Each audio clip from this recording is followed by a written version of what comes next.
কিন্তু যখন ম্যান্ডেটটা এসে গেছে তখন এইটার বিরোধীতে এর ব্যাপারে যদি আমরা বড় কোনো অ্যাকশন নিতে যাই তাহলে গোটা দেশে বিজেপির সম্পর্কে ভুল বার্তা যাবে। সেটা অতীতে যারা ভবিষ্যতে যারা বিজেপি করবে তাদের কাছে তাদের জন্য এটা খারাপ হবে।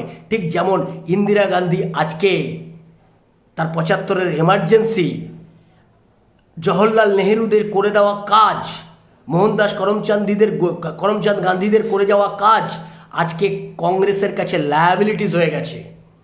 ঠিক তেমনি নরেন্দ্র মোদীর কোনো সিদ্ধান্ত ভবিষ্যৎ বিজেপির কাছে যদি লায়াবিলিটিস হয়ে যায় সেটা নরেন্দ্র মোদী কখনোই সেটা চাইবেন না, চাইছেন না।